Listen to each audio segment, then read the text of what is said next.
à tous, mon nom est François Letarte et bienvenue sur ma chaîne JDR Détente, une chaîne consacrée aux jeux de rôle sur table, une vie de rôliste dans laquelle je vais vous partager comme mes préférences quand vient le temps d'un système de jeu. Ouais, j'aime ça parler des systèmes de jeu, j'aime ça les règles, ok? Puis j'ai toujours aimé ça, j'ai toujours été fasciné par ça, t'sais. Puis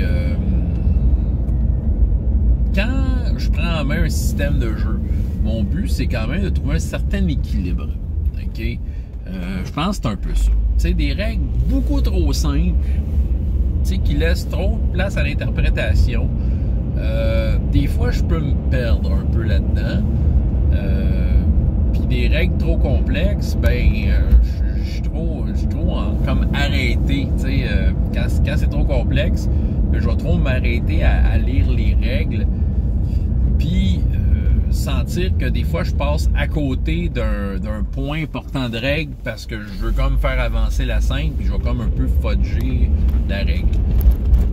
Je pense que dans tous les cas, je cherche à avoir un équilibre. Donc je vais donner des extrêmes que j'ai vécu dernièrement. Ok, je pense que le système le plus simpliste que j'ai eu à faire pour de vrai, mettons, Fafoudet, c'est quoi ça? J'avais une alarme pour un livre de Fafoudet. Continuons. Fait que là, l'affaire la plus simpliste que j'ai eu à faire, mettons, là, ces dernières années, puis qui m'a pas satisfait, c'était le jeu Bob le Rôliste. OK? Que je trouvais une bonne idée à l'époque. Bob le Rôliste est un jeu de rôle qu'on peut trouver gratuitement qui se décrit en un dépliant. T'sais, ils ont fait un dépliant, t'as les règles, t'as des scénarios là-dedans. Genre, là, c'est dans un dépliant. C'est complet dans un sens, mais c'est très vide comme jeu parce que en dehors de la séance unique, le jeu, même s'il offre comme une façon de progresser, ben tu finis par... Ça finit par être difficile, moi je pourrais dire, d'interpréter le jeu. Autrement dit, d'ajouter comment je pourrais dire la granularité suffisante pour garder le jeu intéressant, pour garder des défis intéressants. T'sais. Tu finis toujours par juste être bon dans tout. Puis, vouloir garder le jeu, comme garder le défi dans le jeu, ça demanderait comme pas mal d'efforts, pas mal de travail qui servirait à rien. C'est au point de dire, ben, regarde, change de jeu rendu là. Fait que ça a été comme un des extrêmes que j'ai eu.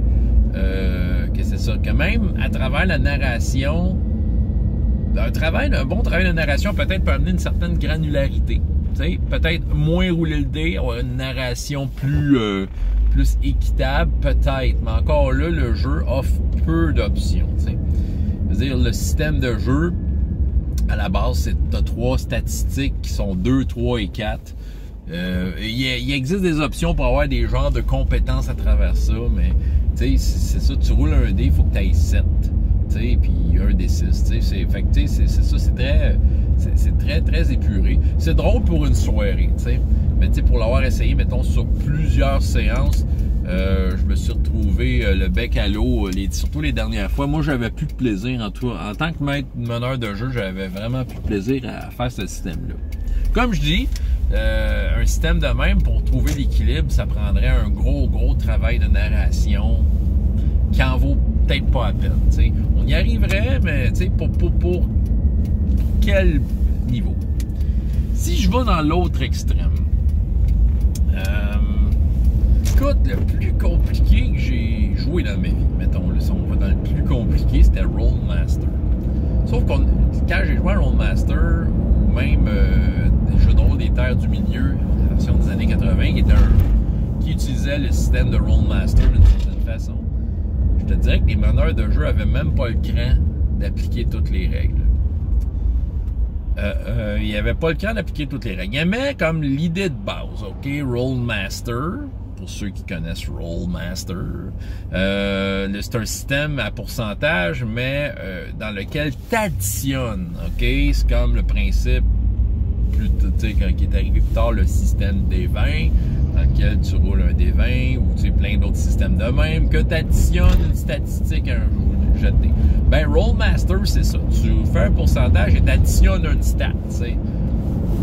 OK? Puis je sais que Rollmaster, tu sais, il y en a qui aiment, il y en a qui n'aiment pas parce que c'est un certain extrême. C'est pas le système de jeu le plus compliqué qui existe, mais Rollmaster est assez complexe. Puis moi, quand je jouais à ça, les peu de fois que j'ai eu à toucher à Rollmaster, j'étais pas à l'aise. T'sais, mon équilibre n'était pas atteint. T'sais, je pouvais pas apprécier ce jeu-là parce que je savais qu'on fudgeait à peu près tout. Parce que, justement, les maîtres de jeu n'avaient pas le cran d'aller au fond de ce système-là. Je savais qu'il y avait des détails intéressants. Encore là, est-ce que j'aurais aimé le jeu si on aurait été dans ces détails intéressants-là, t'sais? Comment rendre un système aussi complexe intéressant? Ça prend un maître de jeu qui connaît vraiment bien son affaire, qui fait en sorte que le système roule comme un moteur qui ronronne en arrière-plan, puis que par-dessus ça, il y a l'histoire qui essaie de se raconter. T'sais. Et c'est tout un défi. Ça prend vraiment du monde prêt à s'investir. Et des joueurs, en fait, à quelque part, prêts à s'investir. Complexe de même, ça peut pas tout être entre les mains du meneur de jeu. Ça prend des joueurs qui connaissent un peu ça. Les fois que j'ai essayé ça, ben, je sentais que les meneurs de jeu, comme je disais, n'allaient pas au fond de ça. Puis ils nous donnaient pas beaucoup les outils pour essayer de comprendre. Je me souviens dans la peut-être vraie fois où j'aurais peut-être pu embarquer dans le quoi, c'était dans les jeux de rôle des terres du milieu. Que j'avais discuté avec un gars qui était vraiment fan du jeu, qui m'avait fait jouer des one-shots de même, mais sans plus. Puis à un moment donné, je m'étais assis, je m'étais retrouvé avec le livre, là, je m'étais pogné une copie usagée, puis j'avais commencé à le lire, puis oh boy, j'ai abandonné à un moment donné. Là. Fait que c'est ça, mon équilibre rendu là, c'est d'être capable de comprendre toutes les ficelles qu'il y a à tirer dans le système, puis d'être capable de voir une certaine liberté à travers ça. Oui, le jeu, des fois, peut être strict dans ses règles, mais souvent, quand tu lis bien le système de règles, tu t'aperçois que tu vas avoir des modificateurs pour ci, pour ça, qui vont t'expliquer ça avec détail, mais quand tu regardes l'ensemble de ces situations-là, tu t'aperçois que des fois, ça revient à quelques modificateurs clés qui reviennent assez souvent, puis sur lesquels tu peux te fier. T'sais. Quand tu connais ça, ça devient comme un filet qui fait en sorte que tu peux vraiment répondre à toutes sortes de situations dans le système de jeu et faire sentir qu'on est en train de jouer à ce système de jeu-là, que tu sais, la façon que quand on roule les dés, le système répond à ce que tu fais, tu as l'impression que tu es dedans. Ouais. Ça prend une certaine étude. Je te dirais personnellement, de toute façon, je fais l'historique des jeux que j'ai fait dans ma vie. En tant que meneur de jeu, le jeu le plus compliqué que j'ai fait dans ma vie, c'était Donjons et Dragons 3e édition. Le seul que j'ai vraiment dit, OK, je m'assois puis je décide de l'apprendre. À l'époque, j'avais de la motivation, j'avais du temps. J'étais très heureux de faire ce système-là. Puis, tu sais, je l'ai lu, je le lisais, je l'étudiais. Puis, tu sais, en parallèle à ça, je m'intéressais au système des vins, tu sais. Puis, parallèlement à ça, là, il était sorti Star Wars des vins. Puis, j'étais intéressé, j'étais super hype, là, tu sais, je voulais essayer ça, ce jeu-là. Puis, tu sais, je pouvais faire des corrélations entre Star Wars des vins, puis, tu sais, Donjons et Dragons 3e édition, puis, tu sais, un peu les différences entre les systèmes. Fait que c'est ça. J'avais du temps à mettre là-dessus. Ce qui fait qu'en jeu, il y avait une certaine fluidité parce que je connaissais les ficelles, puis tu sais, je savais des règles par cœur, mais à travers ça, j'étais capable d'interpréter suffisamment le système pour dire, OK, qu'est-ce qu'on peut tirer comme ficelle, de quelle façon on peut faire ça. Puis moi, mon but, c'était de faire en sorte que ça roule, tu sais. Ouais, c'est d'essayer de rendre ça efficace. Je me souviens pas, ça fait longtemps, je me souviens pas, mettons, là, tu sais, c'est souvent dans les combats que ça devient compliqué. OK, j'ai un souvenir Star Wars. Mettons Star Wars des 20. Écoute, j'ai peut-être été meneur de jeu dans 10-15 games de ça, tu sais. J'ai des super bons souvenirs, en fait. J'ai des super bons souvenirs. Écoute, j'avais des tables motivées. Du monde qui avait du fun à jouer à ce jeu-là. J'ai pas souvenir que les combats, c'était si long que ça. Mais ça fait longtemps. On s'entend, ça fait 20 ans de ça, tu sais. Je sais pas si le souvenir agréable me donne l'impression que j'étais tant que ça au-dessus de mon affaire. Pareil pour Donjon 3e. Peut-être parce que, en même temps, c'est un jeu beaucoup de mathématiques. Peut-être le fait que j'étais heureux d'être dans ce jeu-là, je le voyais pas passer ce temps-là. Tu sais, j'ai fait une remarque dernièrement dans une vidéo d'une game de Pathfinder que j'ai joué dernièrement à Draconis.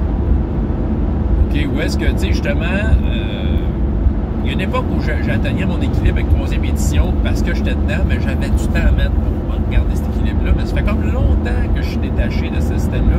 Puis, tu sais, quand je suis revenu à jouer avec, il y avait Pierre, d'autres joueurs qui connaissaient, tout du monde qui était complètement emporté par par la complexité du jeu, la granularité de certains aspects du jeu. Puis moi, je regardais ça un peu de l'extérieur, je me disais, wow, ça fait longtemps qu'il n'a pas fait ça, tu sais. Puis, tu sais, sans pour dire que c'était pas désagréable, mais je sentais pas la fluidité. Moi, en tant que joueur, j'avais de la misère à embarquer là, parce que ça faisait longtemps que j'ai comme été exposé à tout le Pathfinder, tu sais. Puis, c'est ça, même en tant que joueur, tu sais, j'étais pas dans mon équilibre, tu sais, mon confort équilibre. Par contre, si je pense à Pathfinder, quand les dernières fois que j'y ai joué pour de vrai, j'étais quand même dans une campagne qui a duré quoi, au moins un an et demi, je sais plus, peut-être même 2 ans, là, puis c'est sûr qu'à la fin, même si c'était pas mon système de choix, ben, j'étais déjà quand même à l'aise avec certains aspects du jeu, tu sais. Un des trucs aussi, c'est, quand tu t'intéresses suffisamment au système, c'est de lire entre les séances, tu sais. Quand tu arrives à un point des règles que t'es pas sûr, tu sais, tu relis, tu sais, puis je pense que tout le monde connaît ce truc-là, là. Fait que, moi, souvent, Pathfinder, il se passait de quoi dans la game, puis j'étais comme, OK, souvent, on décidait d'une résolution quelconque, roule le dé, utilise tel stat, tout ça. Des fois, j'avais des doutes. Fait que, tu sais, moi, dans la semaine, ce que je faisais, je m'assoyais, je lisais le livre, tu sais. Comme je faisais quand je jouais à 3e édition, qui faisait en sorte que j'étais dedans et, tu sais, alerte. J'étais capable de guider mes joueurs à travers ça. Mais ça, c'est ça. Tu sais, moi, bon, pour venir au sujet de base, là, je n'arrive pas à voir à quel point je me suis éloigné. Mais pour venir au sujet de base, j'ai un équilibre. Tu sais, ce que j'aime d'un système, moi, où ce que je vais être à l'aise, c'est à quel point le système a une certaine granularité. C'est-à-dire qu'il me permet de simuler différentes choses, puis que ça ait de l'allure. Tu sais, que ça ne soit pas tout le temps comme... que ça ne vienne pas tout le temps ou même jet de dés, là, tu sais. Ah oui, écoute, il y a un RPGS j'ai fait une coupe l'année passée, il y a 2 ans. C'était quoi le système? Ah, c'était affreux. C'était, je pense que j'en avais parlé. C'était un système qui était en quelques pages. Écoute, tu roulais un dé en bas d'un chiffre, un D6, puis c'est ça, à un moment donné, c'est parce que tu faisais tout le temps les mêmes trucs. C'est ça qu'à un moment donné, il y avait des répétitions, fait qu'il manquait de granularité, comme Bob le Rôliste. Fait que ça me prend une certaine granularité, mais en même temps, il faut que le système soit assez simple pour que, de façon confortable, j'ai la réponse à tout sans trop chercher. Bon. Des systèmes qui m'ont donné cette impression-là. Le système D6 peut m'offrir ça. Certaines affaires dedans, que, tu sais, même si c'est un de mes systèmes clés, certaines affaires qui peuvent me déranger dans le système D6, mais encore là, je connais assez le système pour, tu sais, jouer avec les bonnes ficelles puis un peu contourner ça à ma façon. Le système D6 me l'offre. Ubiquity, qui est le système de All for One, que je trouve est un de ceux qui m'offrait le plus à ce niveau-là. Tu sais, le système peut être surprenamment très granulaire, peut être vraiment précis sur plein de points, mais c'est comme si la façon que le système est fait, comment je pourrais dire, c'est faut que tu apprennes il y a une courbe d'apprentissage. Mais moi, c'est à force de jouer avec ce système-là, avec ma gang de All for One, que j'ai découvert à quel point ce système-là peut être granulaire et précis. Mais le jeu te le dit pas de même parce qu'il te présente ça comme un jeu simple. Mais l'affaire, c'est que c'est le piège. C'est un jeu, il faut que tu apprennes à maîtriser pour le rendre, pour avoir la pleine saveur, si on veut. C'est comme un ingrédient de base, c'est vraiment ça. Parce que le jeu, si tu le prends trop au pied de la lettre, le système trop à la base, il peut devenir un système répétitif, voire même dangereux, tout ça, mais sauf qu'il offre beaucoup de possibilités quand tu décides d'être granulaire. T'sais. Tu veux vraiment une action précise, tu es capable d'aller chercher à droite puis à gauche les petits détails qui font en sorte que ton pool de dés que tu vas lancer est significatif. J'aime beaucoup ça. Puis, tu sais, c'est ça, Ubiquity, on va dire sincèrement. Là, je fais True 20, je vais vous en parler. Mais tu sais, Ubiquity, théoriquement, sont supposés sortir un livre générique. J'ai entendu parler de ça. Mais il n'est pas sorti. Mais j'avoue que s'il aurait été sorti au moment où je commençais mon expérience du RPGS que je fais là, j'aurais probablement pris Ubiquity. Mais c'est correct. Parce que je suis content de mon choix. Quel autre système qui m'a marqué? Ben, Savage Worlds m'offre ça exactement, veut dire une certaine granularité, mais une certaine simplicité dans l'exécution. Puis encore là, c'est un peu l'exemple de... Il t'explique plein de situations différentes. Ça a l'air compliqué sur le coup, mais quand tu prends le temps de bien lire, tu t'aperçois qu'on deal tout le temps avec le même genre de modificateur. C'est juste que, tu sais, c'est comme s'il disait, si tu veux faire telle affaire précise, fais appel à tel modificateur. C'est comme, autrement dit, il t'explique des exemples du moment où ce modificateur-là qui t'ont expliqué des règles de base revient, tu sais. Souvent des histoires de -4, -2, -4, tu sais, c'est souvent ça. Fait que ça, tu sais, ça, je suis capable de trouver facilement mon équilibre. True 20, je dirais que c'est parce que le système m'intéressait, ça me tentait de faire l'expérience et je savais que j'étais pour mettre du temps dessus. C'est ça l'affaire. Tu sais, j'avais fait un one-shot RPGS, le premier RPGS one-shot que j'avais fait, c'était True 20. Puis, tu sais, j'y allais à l'œil, puis j'ai fait beaucoup d'erreurs. Tu sais, quand je réécoutais la vidéo, tu sais, c'est sûr que j'ai fait beaucoup d'erreurs, mais bon, on a bien ri, tout ça. Mais c'est sûr qu'à la fin de l'expérience, même si je l'avais fait en français et en anglais, j'avais l'impression que je passais à côté de beaucoup de règles. Et ça, j'étais pas dans mon élément. J'étais pas comme dans mon spot d'équilibre par rapport à ce système-là. C'est ça. Mais reste que, c'est True 20, pour bien des raisons, vous savez si vous suivez ma chaîne, restait quand même une curiosité que j'avais envie d'exploiter et je le fais là. Là, c'est différent. J'ai du temps à mettre dessus. Fait que c'est sûr que ça me demande, contrairement, mettons, au système D6 où je peux ne pas le lire puis faire jouer.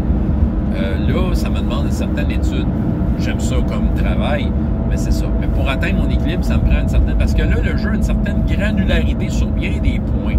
Mais en même temps, par en dessous, suggère beaucoup de façons de t'en sortir sans avoir à consulter cette granularité-là. Et un peu comme ben, des jeux, et un peu comme Savage Worlds, que je vous ai nommé précédemment, quand tu lis, à force de lire, et c'est ça qui arrive là présentement, ça fait une couple de mois, puis je relis, puis à un moment donné, tu t'aperçois qu'il y a des corrélations entre différents points. Tu sais, telle situation précise, tu utilises tel modificateur, tu t'aperçois que c'est quelque chose qui présente dans les premières pages comme modificateur, tu sais. Ce qui fait que là, tu sais, je suis dans un point où, mis à part la magie, je commence à, tu sais, j'ai vraiment comme, je commence à vraiment, ça glisse, ok, bon, disons-le, ça glisse. Là, je suis comme dans un point où j'aime beaucoup True 20, que je suis à l'aise avec True 20, tu sais, c'est ça.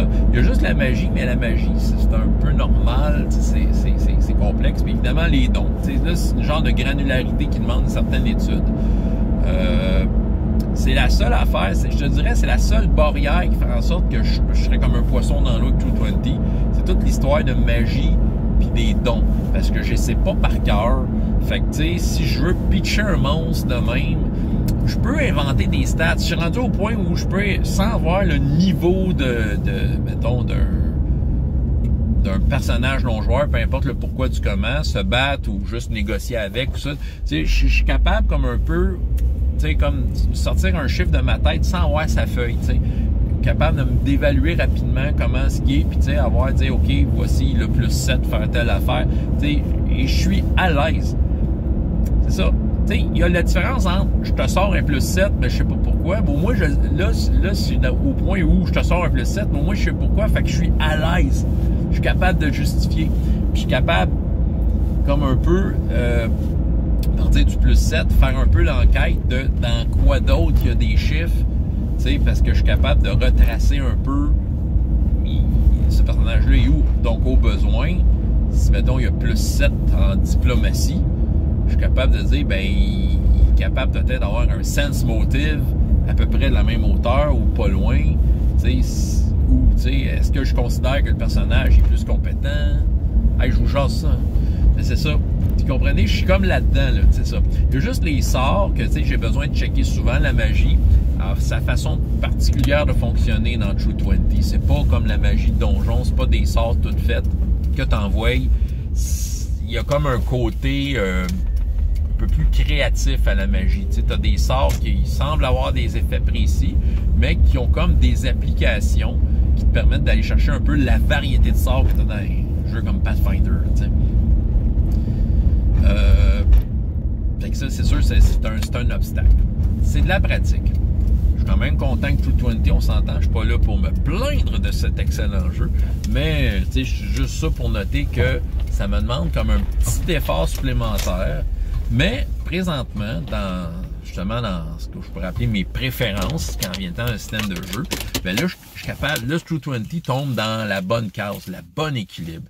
Tu sais, j'aime une certaine granularité. J'aime ça, les systèmes qui ont une certaine complexité.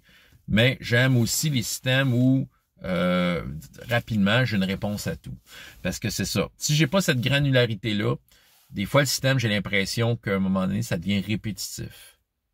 Je sais pas parler des défis fantastiques, mais il a cet équilibre-là dans des défis fantastiques. Mais oui, il y a des sceptiques qui vont dire, ouais, il y a habilité, endurance, chance, tu fais pas grand-chose avec ça. Non, attends un peu. Il y a une certaine granularité. Du moins, c'est ça. Ça prend la granularité, je vais juste revenir à mon affaire, pour faire en sorte que le système, j'ai l'impression que de façon logique et confortable, je suis capable de répondre à tout, mais que ça n'ait pas de l'air répétitif.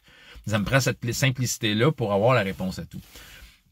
Maintenant, il y a une question d'interprétation. Tu sais, si le système de jeu, à la base, tu l'aimes, c'est plus facile aussi d'embarquer dans cette granularité-là. Tu sais.